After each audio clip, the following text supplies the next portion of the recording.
우리 전후좌우로 사랑의 마음을 담아 이렇게 축복합시다. 힘내세요. 좋은 날 올 겁니다. 예, 힘내세요. The best is yet to come. 가장 좋은 날은 우리에게 오지 않았다는 청교도인들 그 신앙의 고백을 따라 저와 여러분들에게도 아직 가장 좋은 날은 오지 않았습니다. 좀 힘들고 어렵더라도 믿음으로 참아내고 버텨내고 주님의 손 붙들고 견디다 보면은 하나님께서 우리에게 예비하신 가장 좋은 날을 허락하시는데, 바라고 원하고 축복하기는 이 한 주가 그 가장 좋은 한 주가 되어질 수 있기를 다시 한번 예수 그리스도의 이름으로 축원합니다. 이동아 씨? 예, 접니다. 이동아 씨 맞으세요? 사진 보니까 똑같이 생겼네. 이게 무슨 대화일까요? 지난 금요일 점심을 먹고 소화시킬 겸 공원을 좀 한 바퀴 돈 적이 있습니다. 한 바퀴 공원을 돌고 나서 차에 딱 타는 순간 무언가 좀 주머니가 허전한 느낌이 듭니다. 항상 제 주머니에는 요만한 카드 지갑을 넣고 거기에 카드도 현금도 넣고 이렇게 담아 다니는데, 무언가 좀 허전해서 만져봤더니만 이 지갑이 사라진 거예요. 순간 지갑을 잃어버렸다는 이 생각이 들어서 한번 이렇게 뒤돌아보니까 어디서 떨어졌겠구나, 지갑을 어디서 떨어뜨렸는지 확신이 들어서 막 그 장소로 불이 나게 막 달려갔습니다. 제 기억으로는 수술하고 나서 2년 만에 제가 처음으로 뛰어본 시간이고 날이었었습니다. 그래서 불이 나게 그 장소로 뛰어가서 막 지갑 어디 떨어졌는가 두리번대며 찾고 있는데, 거기서 막 운동을 하던 아주머니 한 분이 저에게 아는 척을 하는 거예요. 이동아 씨? 예, 접니다. 아이고, 지갑 찾으세요? 예, 맞습니다. 방금 전에 공원을 청소하시던 분들이 지갑 하나를 주었다는 거예요. 그 안에 이 주민등록증이 있어서 이동아 씨를 막 찾고 다녔는데, 저쪽으로 갔는데 빨리 한번 가보라는 거예요. 그래서 불이 나게 그 청소하시는 분들을 찾아서 달려갔더니 다행스럽게 멀리 떨어지지 않은 곳에서 두 분의 어르신들이 청소를 하고 있더군요. 그래서 사정을 말씀드렸더니 이동아 씨 맞냐고. 그래서 두 분끼리 아이고, 사진 보니까 똑같이 생겼네. 맞네, 맞아. 그러면서 우리들 하나도 이 안에 있는 거 안 건드렸어요 하고 그렇게 지갑을 저에게 던져주시더라고요. 그렇게 잃어버린 줄 알았던 그 지갑을 다시 찾은 그날의 감격과 기쁨이 얼마나 컸는지요. 연신 두 분의 어르신들에게 제가 감사의 인사를 드리고, 그냥 돌았으면 야박하잖아요. 그 가운데 돈을 조금 꺼내서 더운 날 어르신들 좀 시원한 거 사 드시고 잡수시라고 그렇게 여러분 사례금을 좀 전달하고 왔습니다. 그리고 그렇게 잃어버렸던 지갑을 다시 찾고 돌아오는 그 길에 목사라서 그런가요? 그런 생각이 들더군요. 잃어버린 줄 알았던 지갑 하나 찾은 것, 카드 3장이긴 했는데 그거 정지 신청하면 되었고, 현금 한 20만 원 되긴 했는데 그거 사라지면 인생에 좋은 교훈 얻었다 싶어서 그렇게 생각하면 되는데, 그거 하나 찾은 게 이렇게 감격스럽고 기쁜데, 하물며 우리 성도님들 중에 잃었던 건강을 찾으신 분들 얼마나 기쁘고 감격스러울까. 더 나아가 잃었던 생명을 다시 찾는 일들은 얼마나 감사하고 기쁜 일일까를 그렇게 떠올려 보게 되어졌습니다. 혹시 잃어버렸던 것들을 다시 찾았었던 감격과 기쁨을 경험해 보신 적이 있으신지요? 흥미로운 것은 오늘 함께 읽었던 본문에는요, 그 잃었던 소중한 것을 다시 찾은 그 감격과 기쁨에 사람들을 초대하여 잔치를 벌리는 한 가정이 등장을 합니다. 함께 읽은 본문을 보니까 베단이라는 동네에서 한 가정에 잔치가 벌어졌습니다. 베단이라는 동네 요즘에 우리가 익숙하죠? 어떤 동네입니까? 가난한 자들의 마을이라는 동네인데, 바로 얼마 전에 예수님께서 죽은 지 사흘이나 지났었던 그 나사로를 다시 살려냈던 그 동네가 베단이었는데, 그 가정에서 여러분 이 가정에서 이 잔치가 벌어졌어요. 그런데 이 동일한 사건은 마태복음과 마가복음에도 기록이 되어 있는데, 베다니 마을에서 잔치를 벌린 가정이 어떤 가정이냐? 따라서 해봅시다. 시몬의 집. 예, 나병 환자, 아마도 한센시로 고생을 하다가 주님의 은혜로 치료받은 시몬이라는 사람이 열게 되었던 잔치였었습니다. 그런데 흥미로운 것은 이 시몬이라는 집에서 잔치가 벌어졌는데, 그 가운데 예수님이 초대가 되었고, 그리고 그 나사로도 초대가 되었고, 나사로의 두 여동생인 마리아와 마르다가 이 잔치에 함께 초대가 되었습니다.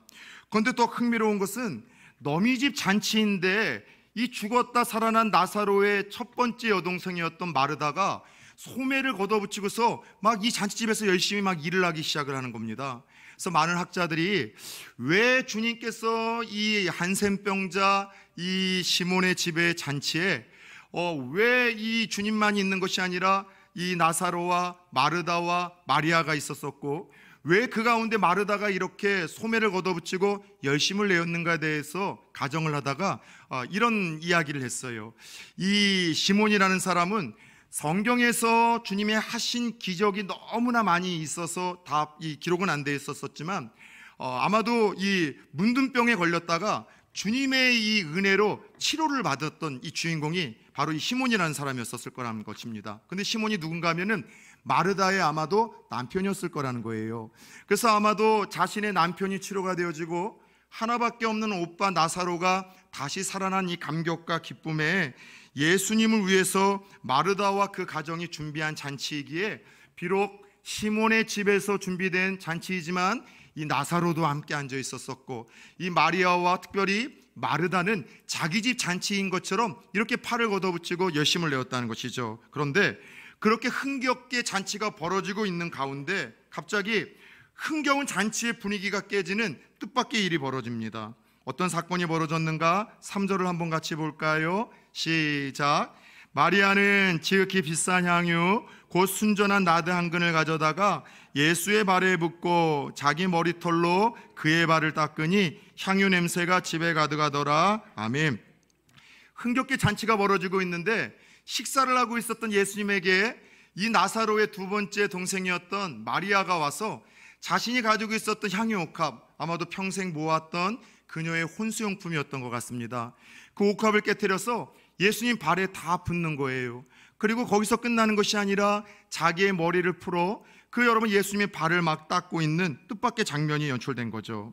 여러분 당시 예수님 당시에 여인들이 머리를 풀어 헤친다는 것, 이것은요 잔치와 전혀 어울리지 않는 행위였었습니다.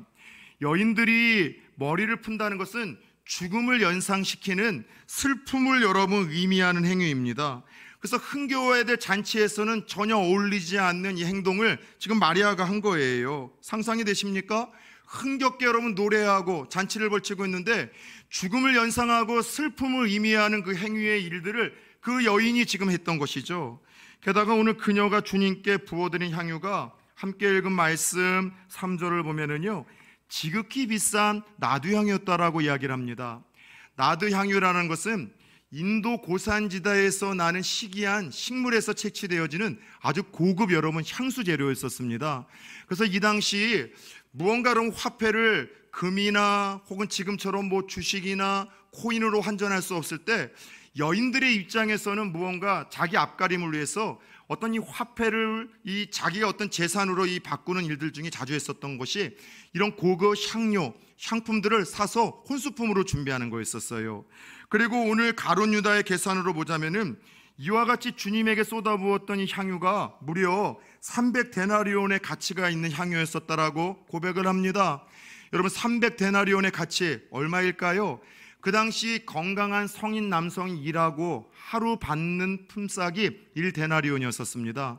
그래서 300데나리온이라는 것은 오늘날 여러분 건강한 성인들의 1년치의 연봉 약 한 3천만 원 정도가 되는 아주 이 값비싼 그 혼수품을 지금 예수님에게 좀 깨트려서 쏟아부은 거예요. 거기다가 여러분 죽음을 연상하고 슬픔의 행위라고 할 수 있는 그 머리로 여러분 그 주님의 발을 닦는 행위를 지금 마리아가 한 겁니다. 이런 이유로요 같은 사건을 다루고 있는 마태복음과 마가복음에서는 많은 그 제자들이 이 여인의 행동에 대해서 마리아의 행동에 대해서 막 비난을 합니다. 책망을 합니다. 그래서 여러분들 그녀의 행동이 어울리지 않는 행동이라고 막 여러분 혼을 냅니다. 그런데 흥미로운 것은 주님은 이해할 수 없는 이런 마리아의 행위에 대해서 전혀 다른 평가와 반응을 하시더라는 거죠. 어떤 평가와 반응입니까? 다른 곳에 보면은요 주님께서 감동을 받으셨어요. 감동을 받으셨어요. 주님은 웬만해서 감동을 잘 받지 않기로 소문나신 분입니다. 어디서 소문이 났어요? 사복음서를 보면 웬만한 사람과 웬만한 여러분 사건을 통해서 주님이 감동받으신 일들이 별로 없어요. 그런데 모두의 눈살을 찌푸리게 만들고 모두가 비난하는 이 여인의 행위에 대해서 주님이 감동을 받으셔서 뭐라고 이야기를 하시는가 하면 그녀가 내게 좋은 일을 했다. 언젠가 이 본문을 가지고 제가 설교를 할 때 여기서 좋은 일이라는 것은 따라 세웁시다. 아름다운 일. 그녀가 예수님 자신에게 아주 아름다운 일을 했다라고 칭찬을 하세요. 거기서 끝나는 것이 아니라 앞으로 예수님의 이야기가 또 그분의 이름이 전파되는 곳마다 오늘 그 여인이 예수님에게 했었던 이 아름다운 행위가 함께 기억되고 전해질 것이라는 생각도 못했던 여러분 인정과 평가를 그녀의 행위에 대해서, 헌신에 대해서 주님이 하시더라는 것이죠. 한마디로 주님이 감동을 받으셨던 거예요. 사랑 여러분, 한 사람을 감동시키는 것도 참 의미 있고 보람 있는 일 아니겠습니까? 누군가를 행복하게 만든다는 것. 그런데 더 나아가 사람이 아니라 예수 그리스도 그 하나님을 정말 감동스럽게 할 수 있다는 것, 이거만큼 여러분 복되고 의미 있고 가치 있는 일은 어디 있을까요? 여러분 궁금한 것은 주님은 무엇 때문에 그녀의 헌신에 이런 이상한 행위에 도대체 감동을 받으셨던 것일까요? 더 나아가 도대체 이 여인이 주님께 칭찬을 받았던 그 이유는 무엇일까요? 첫 번째, 그녀의 헌신에서 주님은 주님을 향한 참 사랑을 보셨기 때문입니다.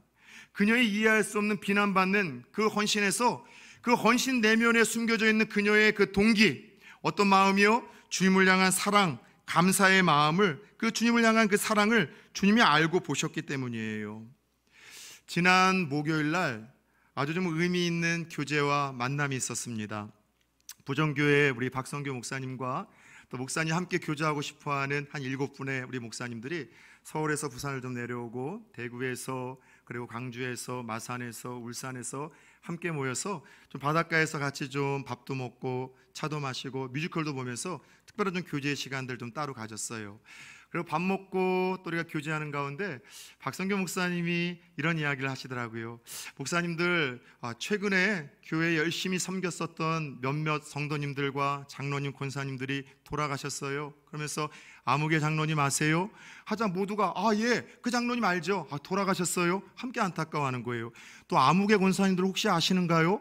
모든 목사님들이 다 똑같이 그 권사님 돌아가셨어요. 너무 좋으신 분인데 함께만 안타까워하면서 4-5분 정도의 돌아가신 분들의 이름을 언급하는데 참 재밌는 것은 7분들이 똑같이 공감을 하며 안타까워하는 거예요. 그런데 우리 함께 모였던 7분의 목회자는 함께 여러분 같이 사역을 했었던 분들이 아니거든요. 저만 해도요 5년 동안 섬겼었지만 나머지 절반분은 제가 잘 모르는 분들이었었어요. 세대가 달랐음에도 불구하고 더 나아가 교구가 달랐음에도 불구하고 목사님이 언급하는 한 분 한 분들을 모두가 다 알고 있다는 것이 이상하지 않습니까?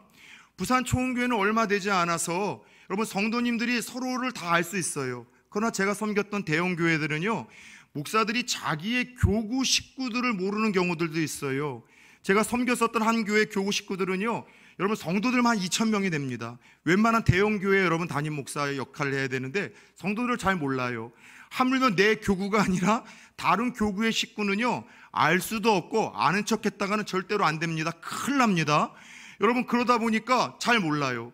그런데 여러분 부정교회도 나름 대형교회 아닙니까? 그런데 누가 죽었다, 누가 소천했다는 그 목사님 이야기에 함께 안타까워하고 함께 아쉬워하는 거예요. 그분들의 공통점이 무엇인가 생각을 해봤더니 그거였었어요. 알게 모르게 정말로 하나님을 사랑했던 분들이었었어요. 알게 모르게 교회를 정말 사랑하셨던 분들이에요. 그리고 알게 모르게 여러분 성도님들을 정말 잘 섬기고 헌신하고 그렇게 여러분들 섬기셨던 분들이에요. 그분들은 몰랐겠죠. 자신의 헌신과 섬김을 담임 목사님이 알고 그 교회에서 섬기던 부교육자들이 흩어진 지금도 알고 있었을 것이라고 천국에서도 아마 몰랐을 겁니다. 그러나 주님을 향한 그 아름다운 마음, 사랑과 감사의 마음을 가지고 하나님과 교회와 성도들과 목회자를 섬겼던 그분들을 애틋하게 여기며 이름만 기억해도 막 감동이 되어지는 그분들의 그 이름을 들으며 참 많은 생각을 했어요. 하나님, 저도 어느 날 이 세상을 떠나 하나님 품에 안기게 됐을 때 제가 떠난 자리에서 제 가족들이, 성도님들이, 제 동역자들이 이동하라는 제 이름을 언급할 때마다 똑같이 그분 정말 보이지 않는 그 하나님 사랑하는 분이었었지, 정말 그 하나님을 향한 사랑으로 열심히 섬겼던 목회자였었지, 그런 인정과 평가를 받는 목회자가 되었으면 좋겠다는 작은 꿈을 꾸었어요. 더 나아가 부산 초원교회 성도님들이 그런 동일한 꿈을 꾸셨으면 좋겠습니다. 저는 부산 초원교회 성도님들 벌써 7년 동안 한 10분 정도가 하나님 나라로 벌써 이민을 가셨더라고요. 그래서 이렇게 지나가다가 이름이 보이거나 사진이 이렇게 보이면은요, 아마 그리운 거예요. 아이고, 이분 잘 지내시겠지. 천국 가면 아마 이동화 목사님 많이 기다렸다고 막 발벗고 뛰어나오실 분들 중에 아마 그분들이 있을 것 같아요.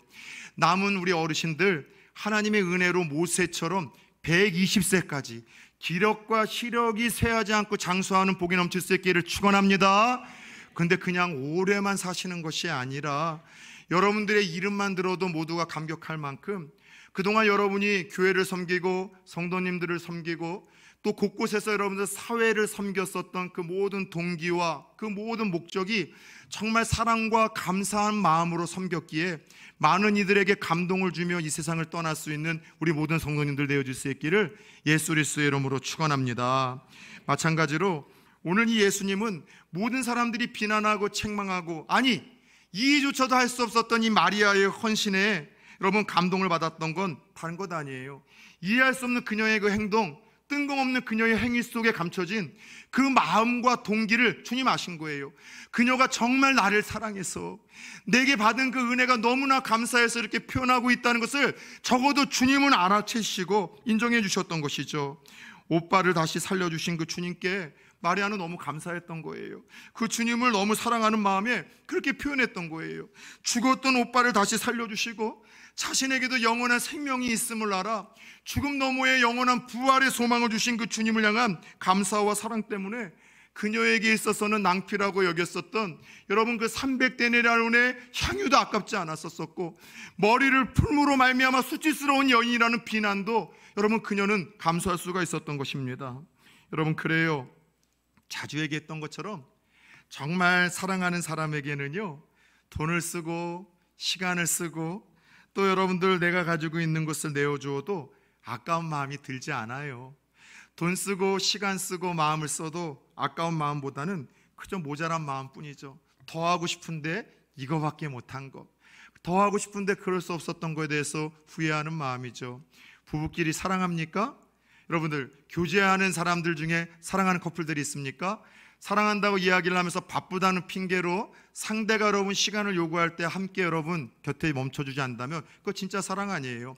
사랑하면은요, 사랑의 대상에게 내 돈을 쓸 수밖에 없어요. 시간을 쓸 수밖에 없다니까는요.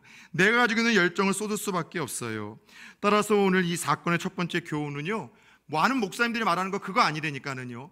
마리아가 혼수품을 바친 것처럼 여러분에게서도 귀한 거 다 팔아다가 주님께 바쳐서 칭찬받고 주님 감동시켜라, 하나님의 복 받으라. 여러분, 설교 말씀 그렇게 여러분 해석해서 하면 안 돼요. 오늘 이 사건은 너희들에게 있는 거 귀한 거 바치면 하나님이 감동받으시고 칭찬하시고 축복하실 테니까 오늘 마리아의 헌신처럼 있는 거 다 가지고 와서 하나님 나라를 위해서 드려라, 그런 것을 가르치는 것이 아니라 이 사건의 첫 번째 교훈은 이거예요. 얘들아, 헌신과 섬김에 있어서 정말 중요한 것이 뭔 줄 알아? 사람들은 말이 중요하다고 이야기를 하고 형식이 중요하다고 이야기를 하고 행동이 중요하다고 이야기를 하지만 보이지 않는 그 마음속 헌신의 동기와 목적이 누군가를 감동시키는 헌신에 있어서 가장 중요하다는 것을 우리에게 알려주는 거예요. 교회에서 우리가 하나님을 예배하는 것, 기도 한 자락 하는 것, 찬양 하나 따라 부르는 것, 내게 주신 달란트를 가지고 각자의 자리에서 섬기는 그 모든 것에서 정말 중요한 것은 내 마음의 어떤 동기와 목적으로 우리가 섬기고 헌신하냐는 거예요.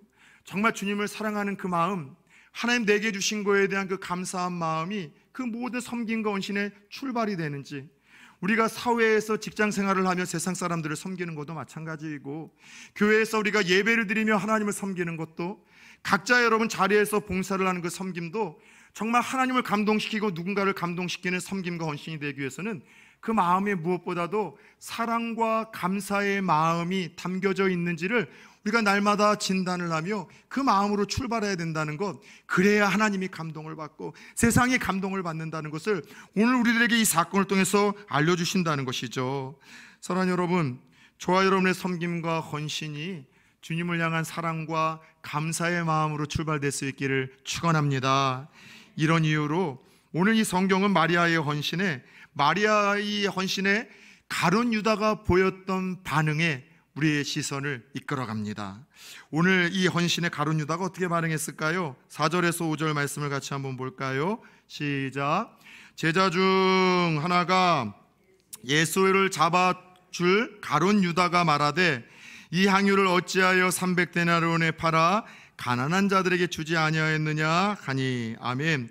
자, 가룟 유다는 마리아가 주님을 향한 사랑과 감사에 보였던 이 헌신을 가지고 뭐라고 평가를 합니까? 야, 괜한 낭비했다, 쓸데없는 낭비했다, 그거 팔아가지고서 가난한 사람들 구제하면은 훨씬 더 아름답지 않았겠느냐, 비난하고 비아냥거리기 시작을 해요. 그런데 여러분, 우리의 헌신과 섬김이 이렇게 이해하지 못하는 사람들에게, 오해하고 곡해하는 사람들에게 비난을 받을 수 있음을 보여주는 대목 아닙니까? 우리가 아주 순수한 동기와 그 사랑과 감사를 담아 교회에서 막 일을 하잖아요, 섬기잖아요. 헌신을 하거나 섬기지 않는 분들은 그런 비아냥이나 조롱 혹은 비난 안 들어요. 근데 누구보다도 모든 사람들이 보는 자리에서 헌신을 하거나 앞서 섬기는 사람들은 항상 주위에 이런 가룟 유다처럼 비난하거나 조롱하거나 비아냥거리는 사람들이 있어요. 우리의 헌신과 우리의 섬김을 항상 오해하고 곡해하는 사람들이 있죠. 여러분, 그런데 오늘 성경은 가룟 유다가 이렇게 말하는 그 본심까지도 좀 밝히고 있습니다. 6절을 한번 볼까요? 시작. 이렇게 말함은 가난한 자들 생각함이 아니요 그는 도둑이라 돈 궤를 막고 거기 넣는 것을 훔쳐감이라. 아멘. 가룟 유다가 낭비다, 그것 팔아 가난한 사람들에게 주자 했었던 것은 정말 그러한 선한 마음과 동기가 있었기 때문이 아니라 그저 그녀가 팔아서 돈깨에 넣었으면은 재정을 관리하는 자기가 입마이 포켓을 할 수 있었는데 그 기회를 잃어버렸다는 것 때문에, 마리아는 주님을 향한 사랑과 감사 때문에 헌신을 했는데 자기는 이 물질을 사랑하는 그 마음 때문에 자기가 무언가를 얻을 수 있는 것을 빼앗기고 여러분들 그렇게 잃어버렸다는 아쉬움 속에서 지금 그녀를 여러분 비난하고 있었던 것이죠. 여러분, 그래요. 마음에 감사와 사랑이 가득했던 마리아의 헌신을 돈에만 관심이 있었었고 돈만 사랑하던 이 유다가 이해 못하는 것, 너무나 당연한 것 아니겠습니까? 돈만 사랑하고 탐심으로 가득했던 그 마음에 가룟 유다가 그 마음에 감사와 사랑으로 가득했었던 마리아의 순수한 섬김과 헌신에 비난을 하는 것, 어떻게 보면 당연한 거예요. 그러면서 오늘 이 마리아의 헌신과 그 헌신에 따른 유다의 반응을 통해서 저와 여러분들은 끊임없이 이렇게 우리가 하나님 앞에서 물어봐야 됩니다. 나의 헌신과 섬김의 동기는 과연 무엇으로 가득 차 있는가? 어떤 마음으로 예배 시간에 달려오셨습니까? 어떤 마음으로 찬양을 하십니까? 어떤 마음으로 여러분들 교회에서 주님께서 허락하신 그 직분을 감당하고 계십니까? 어떤 마음으로 세상에서 여러분 주신 달란트를 가지고 사회를 섬기고 있습니까? 나의 섬김과 헌신의 동기가 무엇으로 가득 차 있는지를 점검해 봐야 돼요. 왜냐하면 순수한 동기와 또 순수한 목적으로 시작한 우리의 헌신과 섬김이 때때로 나도 알지 못하는 순간 변질돼 버릴 수가 있어요. 여러분, 교회에서 우리의 섬김과 헌신은 사랑과 감사 외에는 다른 이유가 없습니다. 그런데 사랑과 감사의 마음, 주님을 사랑하는 마음, 나 같은 자를 구원하시고 나를 위해서 자신의 몸을 깨뜨리시고 향기로운 피를 흘려주신 그 주님 때문에 새 생명을 얻었고 나도 죽어 그것으로 끝나는 것이 아니라 영원한 천국에서 눈뜰 수 있다는 이 감사함 때문에 시작한 그 일들인데, 어느 순간서부터 이것이 복받기 위한 거래 조건이 되어졌어요. 내가 이렇게 섬기니까 하나님 복 주셔야죠. 이렇게 예배드리니까, 이렇게 기도하니까, 이렇게 헌신하는데 복 주셔야죠. 섬김과 헌신의 그 동기가 하나님의 복을 구하는 거래 조건으로 전락이 되어졌어요. 여기는 괜찮습니다. 자칫 잘못하면은 구원받은 거에 대한 감사로 시작했던 섬김과 헌신이 구원을 위한 여러분 조건으로 흥정이 되기 시작을 해요. 여러분, 세상의 종교는 선행을 하고 구제하고 열심히 살아야 구원받는다고 이야기를 합니다. 그런데 기독교는 그런 종교가 아니에요. 그저 은혜로 믿음으로 구원받은 거에 대해서 나 같은 자를 구원해 주시고 내 죄를 용서하시고 나를 하나님 나라에서 눈뜰 수 있다는 이 영생을 주신 하나님 앞에 감사하는 마음으로 우리는 그 감사함과 사랑 때문에 섬기고 헌신하고 봉사하는 자들이거든요. 근데 어느 순간서부터 내가 열심히 섬기고 열심히 헌신해야지만 하나님 나라를 갈 수 있고 구원받을 수 있다는 생각 속에서 구원받음의 어떤 이 거래 조건으로 헌신과 동기가 변질되신 분들이 있을 수 있어요. 더 나아가 내 섬김과 헌신을 통해서 누군가에게 인정받는 게 너무 좋은 거예요. 장로님 최고입니다. 목사님 최고입니다. 집사님 최고입니다. 그 인정의 중독에 빠져서 누군가에게 인정받기 위한 그 수단으로 끊임없이 남들 앞에서 여러분 보일 때 열심히 헌신하고 섬기는 분들, 변질된 분들이 얼마든지 가룟 유다처럼 있을 수 있는 것 아니겠습니까? 저와 여러분의 헌신과 섬김의 동기는 요즘 무엇으로 가득 차 있습니까? 가룟 유다처럼 복을 위한 거래, 인정을 받기 위한 수단, 혹은 영생을 얻기 위한 어떤 흥정입니까? 아니면 마리아처럼 그저 감사와 사랑의 마음으로 가득 차 있습니까? 오늘 우리의 예배가, 섬김이, 또 세상에서 나아가 크리스찬은 이름으로 우리가 행하는 모든 신앙생활이 정말 주님을 향한 사랑, 감사의 마음으로 가득해져서 시작될 수 있다면 세상을 감동시키고 하나님을 감동시킬 수 있다는 사실을 깨닫기를 축원합니다. 그러면서 저는 참 어느 때보다도 이 한 주 말씀을 준비하며 우리 부산초원교회 성도님들에 대해서 감사한 마음이 컸었던 한 주였었고요, 부산초원교회 담임 목사라는 사실에 대해서 자긍심이 컸었던 한 주였었습니다. 저희 교회는 아시는 바와 같이 참 멀리서 오셔서 예배 드리시는 분들이 많아요. 통영에서 일주일 동안 일하고 그렇게 오는 청년도 있고, 또 오늘 일부 때 왔었던 한 청년은 이 코로나 때 세상에 여자친구 통해서 예수를 처음 믿었어요. 근데 그 믿음 없는 청년이 김해에서 그 이른 시간에 와서 예배를 드려요. 너무 귀하죠. 그것뿐입니까? 김경남 권사님, 이정구 권사님 양산에서 오시고요. 큰일 났네, 또 시작했으니 누구 빠지면 안 되는데, 멀리서 오시는 분들이 얼마나 많습니까? 혹시 빠지신 분들이 있는가? 그죠? 멀리서 오면 여기까지 오기에 수많은 교회들, 큰 교회, 유명한 교회들 얼마나 많습니까? 여기까지 와서 예배 드리는 건 다른 것 아니에요. 그냥 교회를 사랑하는 마음이 있기 때문이에요. 이 교회를 통해서 한 주 동안 그 은혜에 대한 감사한 마음이 있기 때문에 여기까지 오시는 분들 아닙니까? 너무나 다 귀한 분들이죠. 저희 교회 여러분 섬기시는 분들, 저는 섬기면서 인상을 쓰거나 제가 무언가 권면을 할 때 딴지를 거시는 분들이 죄송하지만 거의 본 적이 없는 것 같아요. 오늘서부터 저희 교회가 식사가 제공이 되어지는데, 저희 교회가 좀 늦었다고 생각을 했는데 그게 아니라 식사 제공과 오후 찬양 예배, 오후 예배를 아예 못하는 교회들이 상당히 많더라고요. 아까 얘기했던 그 모임만이 아니라 이번 한 주는 한 3-4분의 목사님들도 따로 만났습니다. 제가 보고 싶다고 김해에서 목회하시는 분도 좀 오셨고, 전화통화를 하는 몇 분들도 있다가 이러저런 안부를 물으면서 목사님네 교회는 언제 이 저녁 예배, 오후 예배가 재개가 돼요? 저희는 코로나가 좀 잠잠하긴 하지만 가을이나 돼야 될 것 같아요. 그러면서 목사로서 목사에게 속마음을 이렇게 하는 거예요. 식사를 좀 빨리 하고 싶었는데 한 2년 반 동안 섬기셨던 분들이 다시 식사로 섬기는 것이 너무 부담스럽니까 그렇게 좀 힘들어 하시더래요. 그래서 그분들 때문에 식사 제공이 안 되고, 또 식사 제공이 안 되니까 오후 예배를 시작할 수 없다는 그런 정말 이 속마음을 저한테 내키시더라고요. 더 나아가 실제로 그런 일은 없었었겠지만 한 분은 그런 이야기도 들려주시더라고요. 목사님, 어떤 교회는요 밥 먹자라고 성도님들에게 이야기했다 쫓겨난 목사도 있대요. 그런 교회가 실제로 있겠습니까마는 그런 얘기도 들려주시는 거예요. 근데 저희 교회 약 한 달 전이죠, 식사를 이제 늘 섬기시던 몇몇의 권사님들에게, 권사님 저희는 우리 5월 말서부터 시작하면 어떨까요? 권사님 첫 번째 보였던 반응이 말이 끝나자마자 어휴 그럼요, 아무 때나 목사님 얘기만 하면 시작하면 됩니다. 근데 김장 김치도 없잖아요. 저희 집 많이 당해 그거 가져와서 쓰면 됩니다. 사면 됩니다. 담그면 됩니다. 그래서 어제도 오셔서 우리 권사님들 늦은 시간까지 장 보고 오셔서 또 다시 쓸고 닦고, 또 그리고 여러분 한 3시, 4시까지 준비하시고 돌아가시는 그 발걸음이 너무나 여러분 천사와 같이 아름답더라고요. 권사님들만 그럽니까? 장로님들도 어제 또 4시까지 오셔서 아침에 또 쓸고 닦고, 권사님들과 더불어 장로님들은 점심 전에 일이 다 끝났는데 아마 힘쓰는 일들을 좀 도와주시고 아내들을 기다리시면서 오후까지 계셨던 것 같아요. 여러분, 이런 교회, 이런 성도님들이 어디 있어요? 그런데 저는 부산 초원교회 성도님들이 이런 아름다운 마음을 갖는 것, 멀리서도 이 예배를 사모하여 이렇게 하나님 앞에 나오고, 더 나아가 내게 주어진 것을 가지고서 그냥 가감없이 아낌없이 그렇게 드리고 헌신하는 것은 그 마음에 하나님을 향한 사랑과 감사의 마음이 가득 찼기 때문이에요. 주의 이름으로 권면하고 또 부탁드립니다.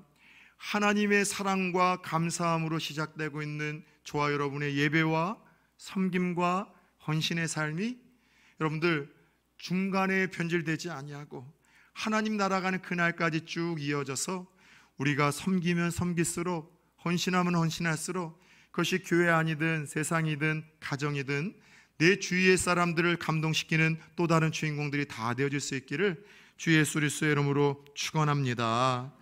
오늘 마리아의 헌신을 주님이 기뻐하셨던 이유가 그 헌신의 동기가 오직 주님을 향한 사랑과 감사였기 때문이에요.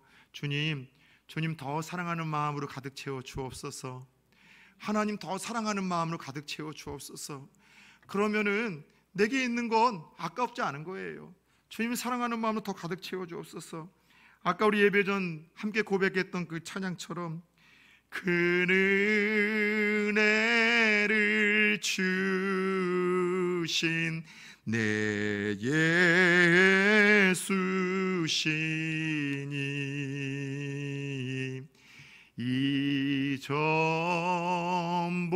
이전보다 더욱 사랑합니다. 저 정말 이 찬양의 가사가 어쩌다 한 번씩 노래 부를 때마다 우리의 입술의 고백만이 아니라 매일 하나님 앞에 설 때마다 우리의 고백이 되었으면 좋겠어요. 하나님 믿음도 없고 잘 넘어지고 죄와 타협하고 하나님 자주 흔들리지만 그러나 이 마음의 소원 하나만큼은 변하지 않게 해주옵소서. 이전보다 주님 더 사랑하게 해주세요. 이전보다 더욱더 사랑하는 사람 되게 해주세요.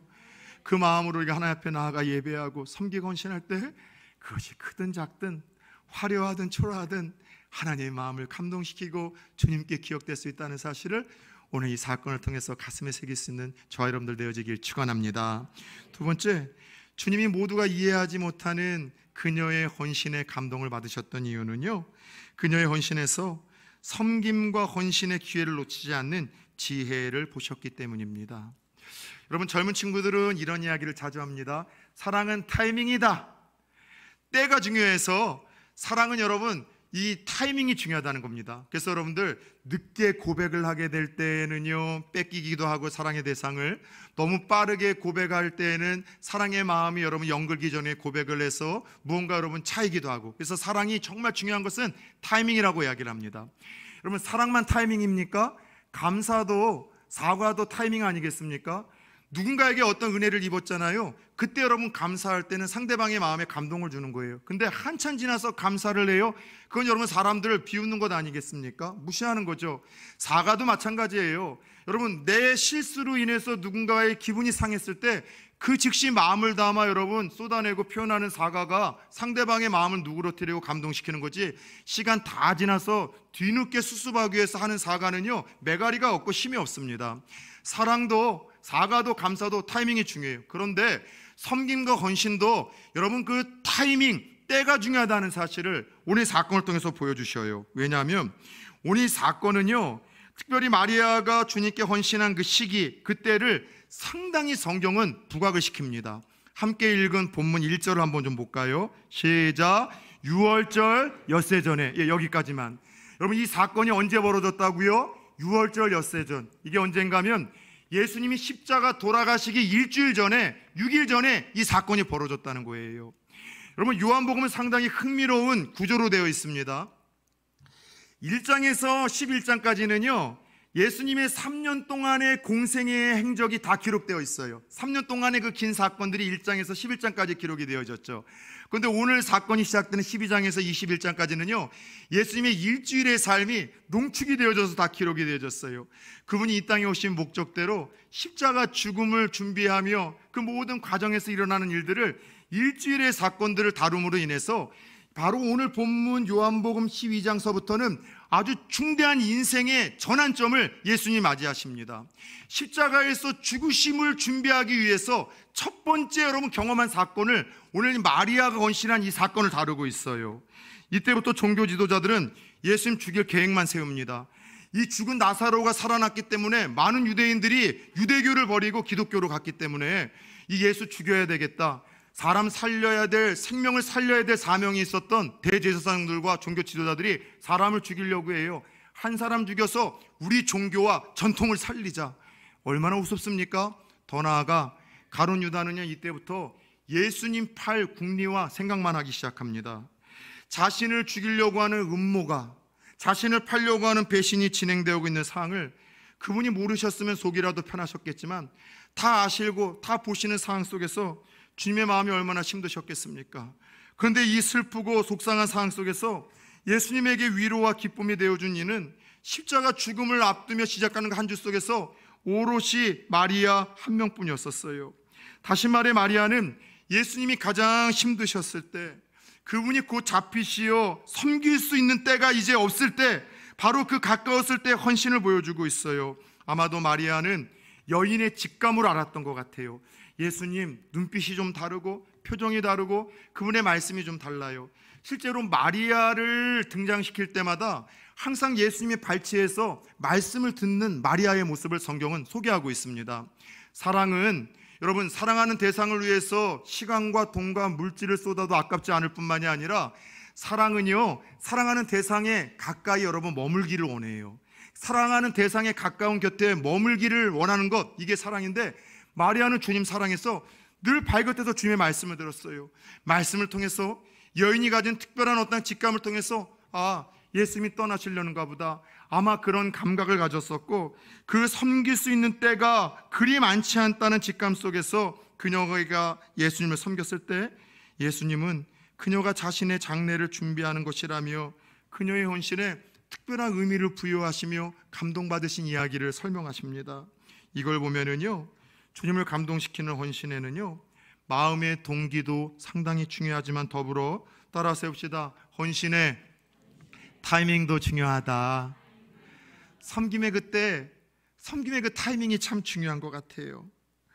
여러분, 사실 우리가 여러분 교회와 하나님, 주위 사람, 세상에서 여러분 또 우리가 일반 직업을 갖고 사회를 섬기는 것, 이 모든 것은 늘 주어지지 않는, 섬길 수 있는 때와 기회가 늘 주어지지 않는다는 거 우리는 알고 있습니다. 직장을 잃으신 분들은 그것이 얼마나 귀한지를 아세요. 은퇴하신 분들은 얼마나 그것이 귀한지 아시죠. 아프셔서 여러분들 쉽게 거동할 수 없는 분들은 이 모든 섬김과 헌신의 때와 기회가 늘 주어지지 않는다는 것을 누구보다도 공감을 하실 겁니다. 섬기고 싶어도 시간이 없어 못 섬길 때가 있어요. 섬기고 정말 싶은데 물질이 없어요. 섬기고 싶은데 내 건강이 너무나 약해서 힘이 없어요. 여유가 사라질 때가 와요. 그래서 여러분들, 제가 몇 번 이야기를 했잖아요. 한 교회에 돌아가시는 분들 임종 직전에 찾아가 보면은요, 그런 똑같은 하소연을 해요. 내가 그때 이거 투자 못해서 돈 못 번 게 너무 아쉬워요. 그때 내가 이렇게 더 높은 자리에 못 올라간 거, 성공 못한 게 너무나 아쉬워요. 내가 그때 이렇게 유명한 사람이 되지 못한 거 아까워요. 이런 거에 대해서 후회하거나 아쉬워하는 분들 한 번도 전 못 봤어요. 돌아가시기 직전에 관우들 찾아가 보면은요, 늘 이런 아쉬움이 가득 차 있어요. 목사님, 더 젊었을 때 예배 많이 드렸었으면, 더 젊었을 때 내가 헌신했었으면, 더 하나님 사랑했었으면, 더 가족들 사랑했었으면, 더 내가 열심히 기도하고 섬겼었으면 참 좋았을 텐데, 지금이라도 하나님께서 한 번만 기회를 주셔서 살려주신다면 마음껏 예배드리고 한번 죽어보고 싶다고, 마음껏 찬양하고 죽어보고 싶고, 하나님 앞에 부끄럽지 않은 단 한 번의 감동과 섬김을 통해서 그렇게 나아가고 살아가고 싶다는 이야기를 저는 종종 듣습니다.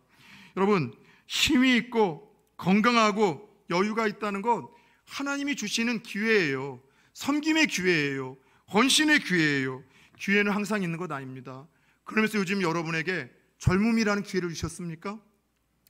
새끼밥 먹고 남에게 여러분들 무시당하지 않을 만큼 나치장할 수 있는 여러분 여유를 주셨습니까? 건강을 주셨습니까? 그거 여러분 섬기라고 주신 기회예요. 마지막 하나님 앞에 서기 전에 그거 가지고 섬기다가 후회하지 않는 인생을 하나님 앞에 서라고 하나님 우리에게 주신 기회예요. 아직도 내가 무언가 여유가 있다는 건 하나님이 섬길 수 있는 기회를 내게 주신 거예요. 따라서 내게 섬김과 헌신의 여유가 주어졌을 때 주님이 내게 주신 기회임을 알고 그때를 놓치지 않는 것, 그것이 신앙이고 지혜인데, 오늘 마리아가 이 지혜를 여러분 우리에게 보여주고 있다는 것이죠. 그래요, 오늘 마리아에게는 주님이 가장 힘드실 때 더 이상 섬길 수 없는 기회가 사라지기 전 그 기회를 놓치지 않고 헌신함으로 주님을 감동시킬 수가 있었어요. 예전에도 한번 이야기를 했지만, 제가 인천 부평에서 사역을 할 때 일주일에 한 번씩은 그 부평에 있는 가장 큰 공원이 있는데 운동도 하면서 전도도 할 겸 항상 그 공원을 나갑니다. 그러던 어느 날 이렇게 공원을 한 바퀴 도는데 대낮서부터 벤치에 제가 볼 땐 노숙자 복장도 아닌데 한 30대 초반 중반 정도 되셨을까요? 젊은 분이 거기서 이제 소주를 좀 들고 계시더라고요. 평상시 같으면 술 드시는 분이라 저도 주님을 사랑하는 사람이긴 하지만 그냥 이렇게 지나갔을 텐데 무언가 특별한 성령의 감동하심이 있을 때가 있어요. 그래서 일부러 그 옆에 벤치에 좀 앉아서 한 5분 동안 꼼지락꼼지락 대다가 말 한마디 한번 제가 걸었죠. 뭔가 속상한 일이 있으신가 봐요. 맨 처음에는 이 사람이 뭔가 이렇게 보다가 제가 목사이고 길 걷다가 잠깐 선생님이 보여서 한번 제가 말 한번 걸었다고. 그러니까 이분이 이런저런 이야기를 하다 자기의 속사장을 이제 드러내는데 췌장암 이제 말기라서 이제 3개월 이제 그 시한부 판정을 받았다는 겁니다. 그래서 이제 이야기를 하면서 이런저런 이야기를 하다 아주 어려서부터 예수를 믿었고 자기의 어머님은 지금도 충청도에서 제천에서 신앙생활을 열심히 하고 있고 아들인 자기를 위해서 기도하고 가끔씩 연락드릴 때마다 예수 믿으라고 이렇게 권면을 한다는 거예요. 근데 자기의 삶은 정말 끔찍할 만큼 부끄러운 삶을 살았다는 겁니다. 죄송하지만 부산에서도 그분이 좀 살았는데 뭘 했는가 하면 밀수업을 했대요. 마약을 좀 손을 대고 사람 파는 일을 했었기 때문에 아마도 정말 신이 있긴 있는가 보다, 하나님이 있긴 있는가 보다, 어머니가 얘기했었던 그 하나님이 있어서 벌받을 놈이 벌받았다고 생각을 한다는 거예요. 그래서 자기가 벌받은 거에 대해서 자기는 큰 아쉬움이 없다는 거죠. 그래서 제가 이야기를 했어요. 하나님 그런 분 아니라고, 예수님 그런 분 아니라고. 그래서 하나님과 예수님에 대한 이야기를 좀 나누고 그분 그날 그렇게 여러분들 술자리이긴 했지만 취기가 있었지만 마음의 문을 열어 제 손을 잡고 예수 그리스도를 나의 하나님 나의 구주로 고백을 하셨어요. 그리고 엄청 울더군요. 술 먹으신 분의 고백과 술 먹으신 분이 받았던 감동이기에 조금 반신반의했습니다. 그리고 이분이 이런 약속을 하더군요. 어디 교회 목사님이세요? 아무개 교회입니다. 목사님 꼭 한 번은 찾아가겠습니다. 나중에 좋은 모습을 뵀으면 좋겠습니다. 그리고 잊고 지났어요. 어느 날 월요일 날 교회에서 행정 목사님이 전화를 하셨어요. 당직을 쓰시다가 한 분이 오셔서 목사님의 연락처를 좀 알려달라고 하는데 알려줘도 될까요? 어떤 분인가요?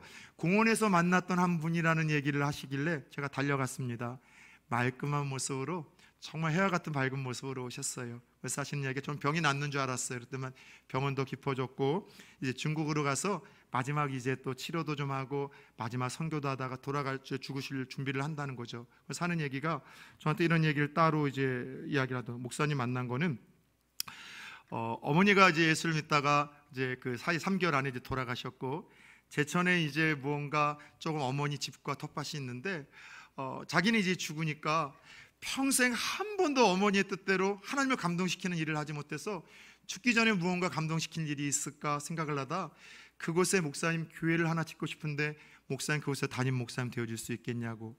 그래서 제가 3일만 기도할 수 있도록 기회를 달라고 했어요. 왜냐하면 핏값으로 세워지는 교회에 제가 물질을 받아서 목회를 한다는 것은 너무나 큰 부담 아니겠습니까? 게다가 목사 초반만 하더라도 저는 한국에서에 대한 목회보다는 기회만 되면 캄보디아로 나가서 제 인생을 드리고 싶은 그 꿈이 있었기 때문에 기도하고 고민하다가 거절을 했어요. 그리고 그분의 그 물질은 교회로 아마 온전하게 이렇게 헌신한 것 같습니다. 그래서 그분이 그렇게 큰 결단과 헌신을 할 수 있었던 이유는 이런 고백을 하셨어요. 마지막에 단 한 번만이라도 하나님을 감동시키는 삶을 살고 싶다고, 한 번만이라도 하나님을 감동시키는 삶을 살고 싶다고 그렇게 고백을 하며 그렇게 헌신을 했어요.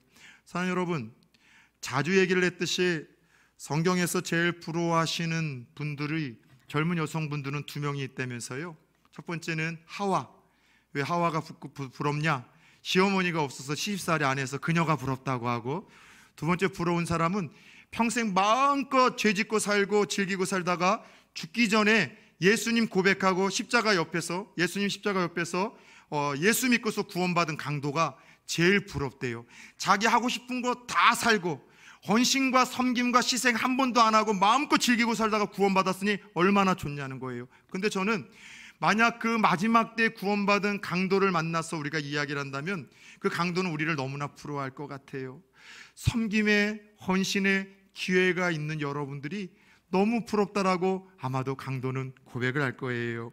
사랑하는 여러분, 오늘 우리에게 주신 여유, 기회가 있다면 후회하기 전에, 잃어버리기 전에 하나님과 그분과 아름다운 사람들 위해서 잘 선용할 수 있기를 축원합니다. 오늘 주님은 그렇게 마리아의 헌신을 칭찬하셨고 그녀의 헌신을 영원히 기억하겠다고 약속을 하셨어요. 그런데 저는 마지막 이 말씀이 오늘 너무나 감동이 되셨어요. 그녀의 그 헌신을 통해서 어떤 일들이 벌어졌어요? 3절 끝부분을 봅시다. 따라서 해봅시다. 향유 냄새가 집에 가득하더라. 그녀의 헌신으로 인하여 모든 이들이 그 아름다운 고급의 향유의 냄새를 맡으며 기쁨과 행복을 만끽했다는 것이죠. 주님도 온 가족도 더 나아가 함께 잔치 가운데 모여든 이들도, 저는 가정의 달 5월 마지막 주일을 맞는 우리 성도님들의 집에도 아름다운 이런 생명과 섬김과 소망의 향기가 가득할 수 있기를 축원합니다. 그러기 위해서 누군가가 좀 깨져야 돼요. 아내분들 좀 깨져 주십시오. 자존심도 내려놓고 고집도 내려놓고 남편 보잘것 없어도 격려해 주세요. 마치 예수 그리스도를 향하여 교회가 존경하고 섬기고 귀히 여겼듯이 남편분들을 그렇게 여기는 것이 아내분들이 깨트려야 될, 여러분, 이 시대에 향내나는 가정을 만들기 위한 향유옥합입니다. 남편분들이 있어요. 아내들의 이야기에 좀 더 귀 기울여 줍시다. 공감해 줍시다. 예수님이 교회와 성도들이 죄짓고 넘어지고 쓰러져도 포기하지 않고 끝까지 편들어주고 품어주는 것처럼 우리 아내들에게 편을 들어줍시다. 그래서 저와 여러분들의 가정이 자존심도 좀 깨트리고 고집도 좀 깨트리고 게으름도 좀 깨트려서 우리의 가정이 5월이 마지막 주 한 주 향내가 가득한 가정이 되어지길 축원합니다. 부산초원교회가 지금까지 아름다운 향내가 났던 것처럼 더 향내가 나는 공동체가 되었으면 좋겠어요. 다 여러분 안에 그런 마음이 있잖아요. 부산초원교회가 더 아름다운 향기가 나아질 수 있도록 누군가가 여러분 깨뜨리셨으면 좋겠어요. 헌신하시고 낮아주시고 더 여러분 겸손해지시고 누군가를 더 위해 주시고 축복해 주시고, 그러므로 말미암아 이렇게 아름다운 여러분 향기가 우리 안에 있었으면 좋겠습니다. 우리를 사랑하셔서 먼저 아들을 보내주시는 헌신을 보여주셨던 그 하나님을 기억합시다. 우리 위해서 십자가에서 자신의 몸을 깨뜨리심으로 향기로운 피를 흘려주셔서 새로운 삶과 새 생명을 주신 그 주님을 기억하며 이 한 주 단 한 번만이라도 마리아처럼 주님께 기억되고 감동될 만한 아름다운 헌신을 드릴 수 있는 또 다른 주인공들 될 수 있기를 예수 그리스도의 이름으로 축원합니다.